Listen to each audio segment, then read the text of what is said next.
नमस्कार। आज हम 10वीं कक्षा में मीरा के पद के वैकल्पिक प्रश्न करने जा रहे हैं। मीरा भक्ति काल की प्रसिद्ध कवित्री रही हैं और अनन्य कृष्ण भक्त रही हैं। इस पाठ में मीरा के 2 पद दिए गए हैं। मीरा की कविताएं, मीरा की रचनाएं पूरे भारत में बहुत प्रसिद्ध हैं। बहुत से गाने बन चुके हैं। पहले पद में जहाँ मीरा श्री कृष्ण से अपनी पीड़ा दूर करने की विनती करती हैं और द्रौपदी का, ऐरावत का, प्रहलाद आदि का उदाहरण देती हैं, वहीं दूसरे पद में वो उनकी सेविका बनने की, उनके महल में दासी बनने की इच्छा प्रकट करती हैं। प्रार्थना करती हैं श्री कृष्ण से कि वे उन्हें अपनी दासी बना लें। श्री कृष्ण को पाने के लिए वे कुछ भी करने को तैयार हैं। वे उनके महलों में बाग लगाना चाहती हैं, सुबह सुबह उठ के उनके दर्शन करना चाहती हैं, वृंदावन की गलियों में उनका गुणगान भी करना चाहती हैं, आधी रात को उनसे मिलने के लिए भी तैयार हैं। उनका दिल जो है श्री कृष्ण के दर्शन पाने के लिए बहुत बेचैन है। तो इन दोनों पदों में मीरा ने अपनी अनन्य भक्ति भावना प्रकट की है। आइए देखें इस पाठ के कुछ वैकल्पिक प्रश्न। हमेशा की तरह आप सभी लोग कॉपी और पेंसिल लेकर तैयार रहें और कोशिश करें जितने अधिक उत्तर दे सकते हैं उतने ही उत्तर दें।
मुझे उम्मीद है आपने सभी उत्तर ठीक दिए होंगे।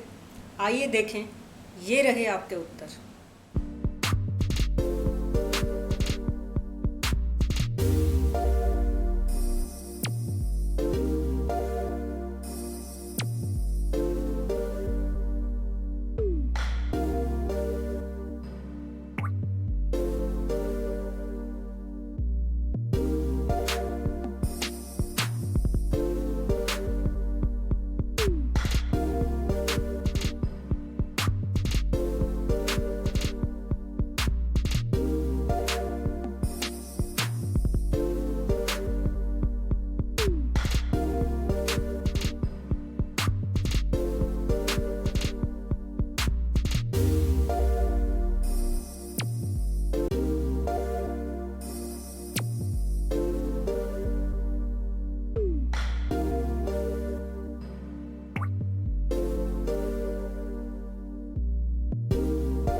मुझे आशा है ये पाठ आपको समझ आ गया होगा और आप इसमें भी पूरे अंक लाएंगे। जल्दी ही फिर मिलते हैं एक नए पाठ के साथ। तब तक पढ़ते रहिए, आगे बढ़ते रहिए।